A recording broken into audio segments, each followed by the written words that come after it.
சாக்லேட்டை மென்று துப்புனா எப்படி இருக்குமோ அந்த சப்ஸ்டன்ஸ் அந்த மாதிரி இருக்கும். பனி இருக்கிற சீசனில் வரும். அதேமாதிரி நல்லா வெயில் அடிக்கும் பார்த்தீங்களா, அந்த மாதிரி டைமில் வந்து ஒரு ஒயிட் கலர் சப்ஸ்டன்ஸ் மாரி ஃப்ளூயிட் மாரி உருவாகும்.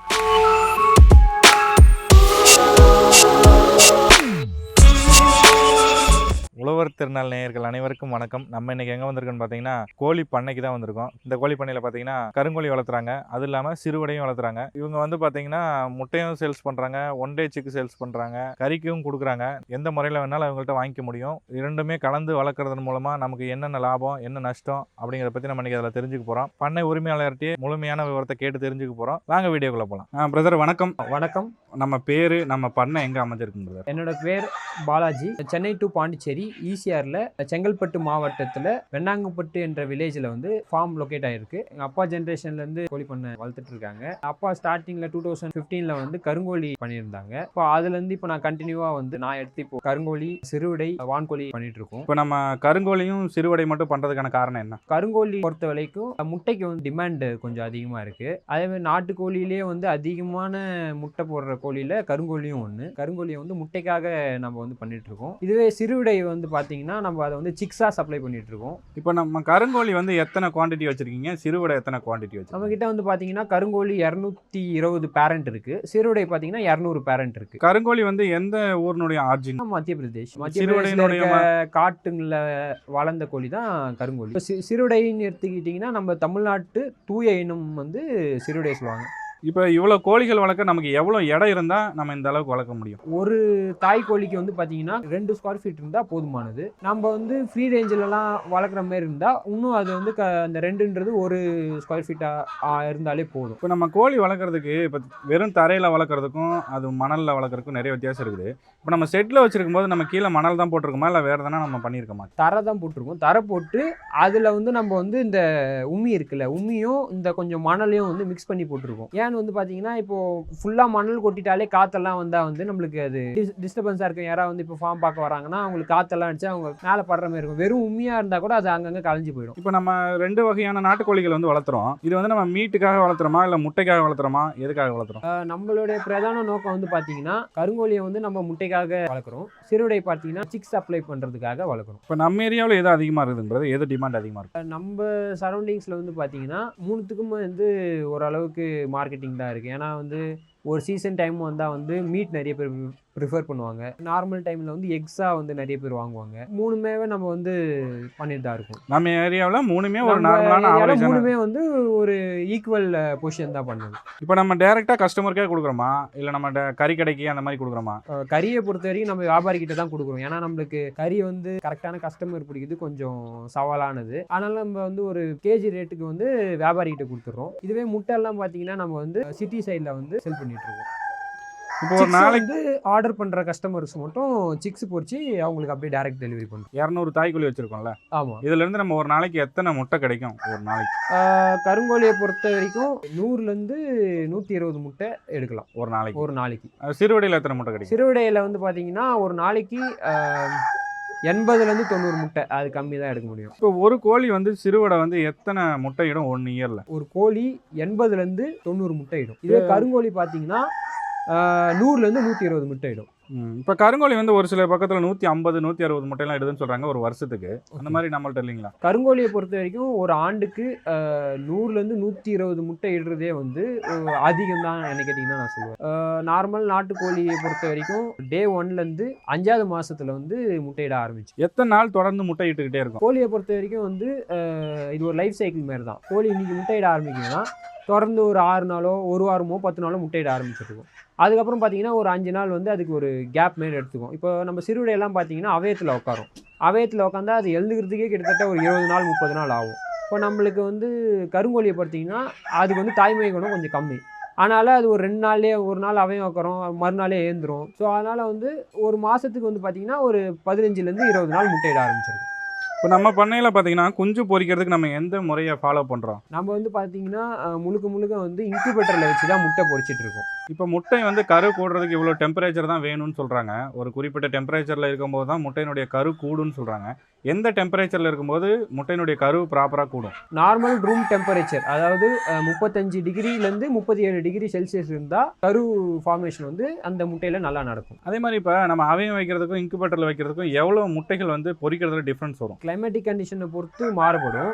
இப்போ நல்ல ஒரு கிளைமேட் கண்டிஷனில் வந்து பார்த்தீங்கன்னா நம்ம கண்ட்ரோல்டு இன்குபேட்டரில் வைக்கிறோன்னா நம்ம அந்த டெம்பரேச்சராக இருக்கட்டும், ஹியூமிடிட்டியாக இருக்கட்டும் கரெக்டாக வந்து கண்ட்ரோலில் வச்சுருக்கோம்.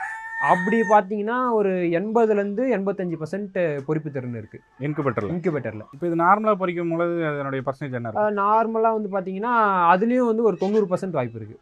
அப்போ இதில் தான் அதிகமாக இருக்குதுன்னு சொல்கிறீங்க. அப்போ நீங்கள் இன்குபேட்டர் தவிர்த்துட்டு நீங்கள் அவையம் வச்சே இப்போ பண்ணலாம்ல? அது வந்து ஒரு 10 கோழி 20 கோழி வச்சுருக்கவங்களுக்கு நம்மளுக்கு செட் ஆகும். நம்ம இதை வந்து ஒரு பண்ணை முறையில் ஒரு 500 பேரண்ட் நம்ம வச்சுருக்கிறதுனால ஒரு கோழியும் நம்ம வந்து அவையம் வச்சுருந்தோன்னா நம்மளுக்கு வந்து அந்த ஒரு வேலை ரொம்ப கொஞ்சம் வாங்கும். அதனால நம்ம இன்குபேட்டரில் வச்சுட்ருக்கோம். இப்போ நம்ம ஏரியாவில் முட்டையினுடைய விலை என்ன? கருங்கோழி முட்டை ஹோல்சேல் ப்ரைஸ் வந்து 18 ரூபான்னு கொடுக்குறோம், ரீட்டைல் ப்ரைஸ் வந்து 20 ரூபான்னு கொடுக்குறோம். சிறுடை முட்டை வந்து ஹோல்சேல் ரீட்டைல் ரெண்டுமே 20 ரூபான்னு கொடுக்குறோம். இது வந்து சீசனை பொறுத்து கிளைமேட்டை பொறுத்து மாறுங்களா ப்ரைஸ், இல்லை இதே ப்ரைஸ் தான் கொடுக்குற மாதிரி? இதே ப்ரைஸ் தான் எல்லா சீசனும். இப்போ 1 டே சிக் நம்ம கொடுக்குறோமா? 1 டே சிக்ஸ் ஆர்டரை பொறுத்து. சப்போஸ் நீங்கள் இப்போ ஒரு 100க்கு மேலே ஆர்டர் பண்ணுற மாதிரி இருந்தால் 1 டே சிக்ஸ் எடுத்துக்கலாம். இப்போ ஒரு நாள் கோழியினுடைய ப்ரைஸ் என்ன கொடுக்குறீங்க? 75 ரூபா வருது. 1 மந்த் கோழி 1 மந்த் வந்து 175 ரூபா வருது. 2 ரகமான கோழிகள்லையுமே வந்து கொத்திக்கிற ப்ராப்ளம் இருக்குதுங்க. இப்போ அடைச்சி வச்சுருந்தா வந்து எல்லாத்துக்கும் வந்து கொத்திக்கிற தன்மை இருக்குது. வெளியில் விட்டு வளர்த்தோன்னா ஒரு 2 மாதத்துக்கு 3 மாதம் ஆனவுடனே அதை நம்ம வெளியே விட்டு ஃப்ரீ ரேஞ்சில் வளர்த்தோன்னா நம்மளுக்கு அந்த பிரச்சனை எதுவுமே இருக்காது. இப்போ நம்ம வந்து எந்த மாதிரி முறையில் சேல்ஸ் பண்ணுறோம்? ஃபஸ்ட்டு அவங்க இருக்கிற இடத்த நம்ம ஃபஸ்ட்டு கேட்போம். நம்ம நியர்பை இங்கே அதுக்கு பஸ் ஃபெசிலிட்டிஸ் இருந்தால் நம்ம பஸ்லேயே வந்து கரெக்டாக பேக் பண்ணி அதுக்கு ஏர் சர்க்குலேஷன் உள்ளே போகிற மாதிரி கரெக்டாக பேக் பண்ணி நம்ம பஸ்லேயே அனுப்பிச்சிடுறோம். பஸ் ஃபெசிலிட்டிஸ் எதுவுமே இல்லை, நேரில் வந்து எடுத்துக்கிறதுக்கு தான் நாங்கள் ப்ரிஃபர் பண்ணுவோம். இப்போ நம்மள்ட்ட பேமெண்ட் வந்து எந்த மாதிரி கொடுக்கணும்? முன்னாடியே அட்வான்ஸாக கொடுத்துடணுமா, இல்லை வந்து பார்த்து எடுத்துகிட்டு கோழி காசு கொடுத்துக்கலாம்? இப்போ நீங்கள் சிக்ஸாக எடுக்கிறீங்கன்னா ஒரு குவான்டிட்டி வந்து ஆர்டர் பண்ணுவீங்க. ஒரு 100 200 சொல்கிறப்போ இப்போ 100 கோழி சொல்கிறீங்கன்னா ஒரு 50 கோழிக்கு வந்து நீங்கள் அட்வான்ஸ் பே பண்ணுற மாதிரி இருக்கும். 50க்கு வந்து நீங்கள் சிக்ஸ் எடுத்துகிட்டு போகிறப்போ பேலன்ஸ் அந்த அட்வான்ஸ் பே பண்ணிட்டு சிக்ஸ் எடுத்துகிட்டு போகிற மாதிரி. இப்போ சிக்ஸ் பொறுத்தளவுக்கு நம்ம முன்னாடியே புக் பண்ணி வைக்கணுமா, இல்லை நம்ம எப்போ கேட்டாலும் நம்மள்ட்ட சிக்கு அவைலபிள் இருக்குங்களா? இல்லை, அது நீங்கள் வந்து இப்போ உங்களுக்கு சிக்ஸ் தேவைப்படுதுன்னா நீங்கள் ஒரு 20 நாள் முன்னாடியே வந்து சொல்லிடணும். இப்போ உங்களுக்கு இன்றைக்கி தேவைன்னா சிக்ஸ் ஒரு 20-21 நாள் முன்னாடியே சொன்னீங்கன்னா நாங்கள் அதுக்கான குவான்டிட்டி முட்டை வச்சு அதுக்கான கோழி குஞ்சு பொறிச்சு உங்களுக்கு கொடுக்குறதுக்கு கரெக்டாக இருக்கும். இப்போ நம்ம ஃபீடிங் முறையை வந்து எந்த மாதிரி கொடுக்குறோம்? சிக்ஸில் ஒரு 3 மந்த் வரைக்கும் கம்பெனி தீவனம் தான் கொடுத்துட்ருக்கோம். 3 மந்த்துக்கு அப்புறம் வந்து பார்த்தீங்கன்னா பாதி கம்பெனி தீவனமாகவும் பாதி சமைச்சீர் தீவனமான இந்த கம்பு இந்த மக்காசோளம் அதெல்லாம் அரைச்சி கொடுத்துட்ருக்கோம். இப்போ நம்ம பண்ணை முறையில் தான் கோழி வளர்த்துறோம். இப்போ நம்ம அதை ஓப்பன் டைப் பண்ணுவோமா, இல்லை ஓப்பன் இல்லாமல் பண்ணையில் மட்டும்தான் இருக்குமா? இல்லை, நம்மளது வந்து இது வந்து இப்போ பார்த்தீங்கன்னா நம்மளுக்கு இது வெயில் டைமாக இருக்கிறதுனால உள்ளே இருக்காங்க. காலைல வந்து பார்த்தீங்கன்னா காலைல ஒரு 7 மணிக்கெல்லாம், இப்போ பனி டைமாக இருந்தால் ஒரு 7-8 மணிக்கு திறந்து விட்ருவோம். காலைல ஃபுல்லாக போயிட்டு அங்கே மேய்ஞ்சிட்டு வந்துட்டு ஒரு மதியான டைமில் வந்து உள்ளே எல்லோரும் வந்து செட்டில் ஆகிடுவாங்க. அதுக்கப்புறம் ஒரு ஈவினிங் டைம் ஒரு 4 மணிக்கு பார்த்தீங்கன்னா எல்லாம் வெளியே போயிட்டு மேய்ஞ்சிட்டு இருப்பாங்க. இப்போ நம்ம பண்ணையில் பார்த்தீங்கன்னா கோழிகளுக்கு டிவார்மிங் அப்படிங்கிற அந்த ப்ராசஸ் பண்ணுறோமா பண்ணுறது இல்லையா? டிவார்மிங் பண்ணுறோம். எவ்ரி 45 டேஸ்க்கு ஒரு தடவை வந்து நம்ம டிவார்மிங் பண்ணிட்டு தான் இருக்கோம். எப்படி பண்ணுறோம்னு கேட்டிங்கன்னா நாட்டு மருத்துவ முறையில் வந்து இந்த வெண்பூசணி இருக்குது, வெள்ளை பூசணின்னு சொல்லுவாங்க. அதை வந்து பார்த்தீங்கன்னா காலையில் வெறும் வயிற்றுல கோழிக்கு வந்து ஒரு 7 தீவனம் அதில் இருக்கிற அந்த தீவன டப்பா தனி டப்பாலாம் எடுத்து வெளியே வச்சுட்டு காலையில் கோழிக்கு வந்து வெறும் வயிற்றில் கொடுத்துருவோம். இப்போ அதுக்கு வந்து இங்கிலீஷ் மருந்து அந்த மாதிரிலாம் யூஸ் பண்ணுறீங்களா? இல்லை, இங்கிலீஷ் மெடிசன் இருக்குது. அல்போமர் சொல்லிட்டு டிவார்மிங் டானிக் ஒன்று இருக்குது. அது பண்ணணும்னாலும் பண்ணலாம். நம்மளுக்கு இந்த இயற்கை மருந்தே இருக்குது. ஸோ அதனால் இதுவே நாங்கள் கொடுத்துருவோம். கோழிகளுக்கு பார்த்தீங்கன்னா எந்தெந்த மாதிரியான நோய்கள் வந்து தாக்கறதுக்கு வாய்ப்பு இருக்குது ஆரம்பத்துலேருந்தே? ரொம்ப சிவியராக அஃபெக்ட் பண்ணணும்னு பார்த்தீங்கன்னா எது இல்லைன்னா மொத்தம் 4 நோய் சொல்லுவேன். என்னென்னு பார்த்தீங்கன்னா ராணிகேட் டிசீஸ் சொல்லுவாங்க, அது தமிழில் வந்து வெள்ளை கழிச்சல்னு சொல்லுவாங்க. இன்னொன்று வந்து ரத்த கழிச்சல் சொல்லுவாங்க. அதோட சிம்டம் எப்படி இருக்குன்னா இப்போ ஒரு சாக்லேட்டை மென்று துப்புனா எப்படி இருக்குமோ அந்த சப்ஸ்டன்ஸ் அந்தமாரி இருக்கும். ரத்த கழிச்சல் வந்து அதோடைய கோழியோட எச்சம்.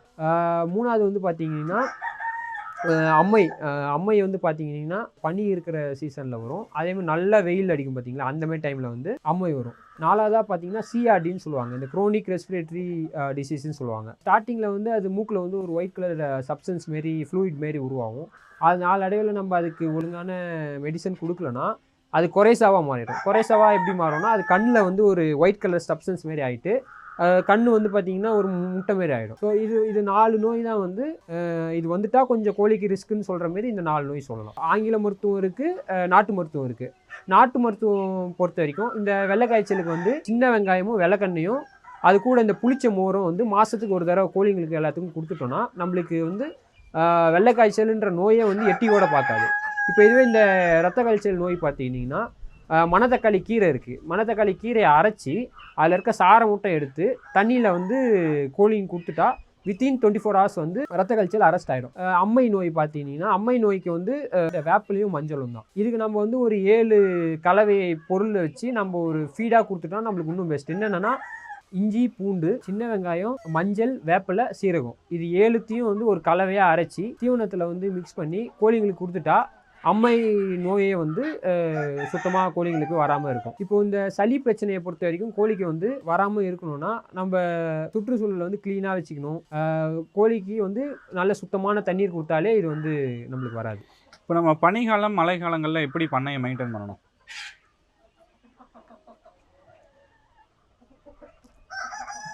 பனிக்காலம் மழை காலத்தில் பொறுத்த வரைக்கும் இப்போ பனிக்காலம்லாம் பார்த்தீங்கன்னா கோழியை வந்து முடிஞ்ச அளவுக்கு வந்து காலையிலே வந்து வெளியே திறந்து விடாமல் உள்ளே வச்சுக்குவோம்.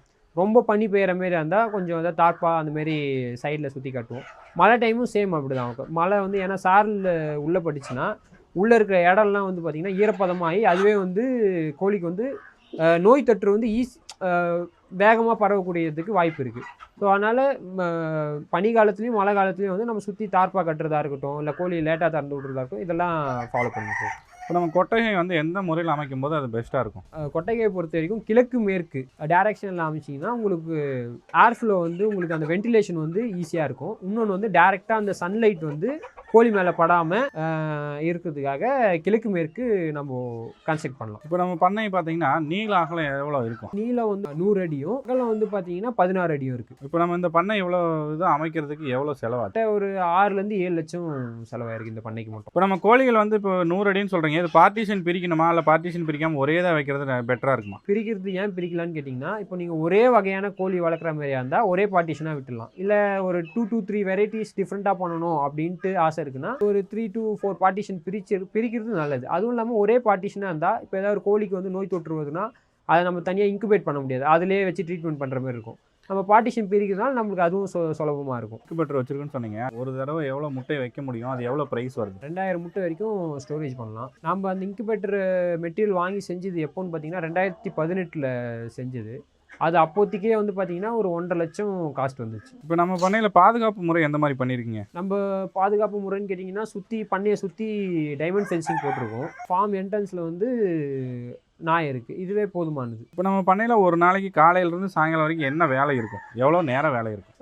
இந்த பண்ணையில் பார்த்தீங்கன்னா ஒரு நாளைக்கு நம்ம 3 மணி நேரம் பண்ணைக்குன்ட்டு டைம் ஒதுக்குற மாதிரி இருக்கும். காலையில் வந்து பார்த்தீங்கன்னா தண்ணி வைக்கிறது, தீவனம் வைக்கிறது, அதுக்கு வந்து ஒரு 1 hour எடுத்துக்கலாம். மதியானம் வந்து ஃபீடிங் போடுறதுக்கு ஒரு 1/2 hour எடுத்துக்கலாம். ஈவினிங் வந்து தண்ணி மாற்றணும் இல்லை ஃபீடிங் போடுறதுக்கு ஒரு 1 மணி நேரம். இதுக்கு நடுவில் வந்து இன்ஸ்பெக்ஷனுக்கு ஒரு 6 மணி நேரம். மொத்தம் 3 மணி நேரம் இருந்தால் போதுமானது.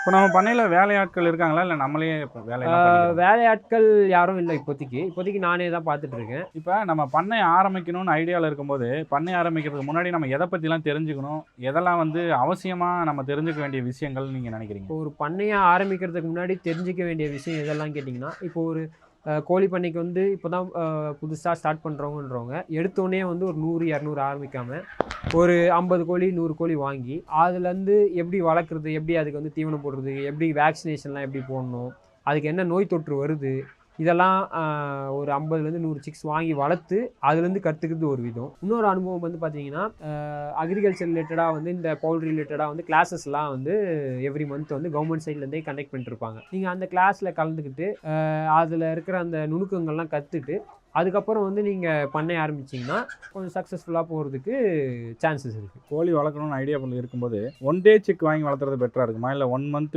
கோழியாக வாங்கி வளர்க்கலாமா, இல்லை அதையும் விட 3 மாதம் 4 மாதத்தில் பெரிய கோழியாக வாங்கி நம்ம வளர்க்குறதுக்கு ட்ரை பண்ணலாமா? புதுசாக கோழி வளர்ப்புக்கு வர்றவங்க 1 day சிக்ஸாக வாங்கி விடுறதுக்கு தான் நான் ப்ரிப்பேர் பண்ணுவேன். ஏன்னு கேட்டிங்கன்னா அப்போ தான் உங்களுக்கு வந்து அந்த கோழி எப்படி தீவனம் எடுக்குது, கோழி எப்படி தண்ணி குடிக்குது, அதுக்கு எந்தெந்த பிரச்சனை வருது, அந்த மாதிரிலாம் உங்களால் கண்டுபிடிக்க முடியும், எக்ஸ்பீரியன்ஸ் பண்ண முடியும். இப்போ நீங்கள் வந்து ஒரு 3 மாதம் கோழி வாங்கி விட்டீங்கன்னா அதை எப்படி வளர்க்கணுன்ற அந்த ஒரு பேசிக் நாலேஜ் கூட இருக்காது.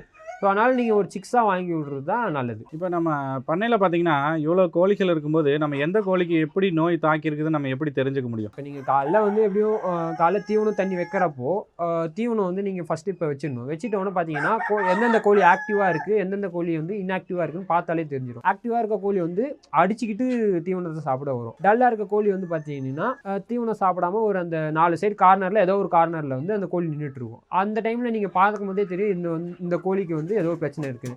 நீங்கள் அந்த டைமே அதை வந்து தனியாக வந்து இன்குபேட் பண்ணி ட்ரீட்மெண்ட் பண்ணிங்கன்னா உங்களுக்கு லாஸ்ட்லேருந்து தவிர்க்கிறதுக்கு சான்சஸ் இருக்குது. சரிங்க பிரதர், இவ்வளோ நேரம் உங்களுடைய அனுபவத்தை நம்மள்ட்ட பகிர்ந்ததுக்கு ரொம்ப நன்றிங்க பிரதர். நன்றி.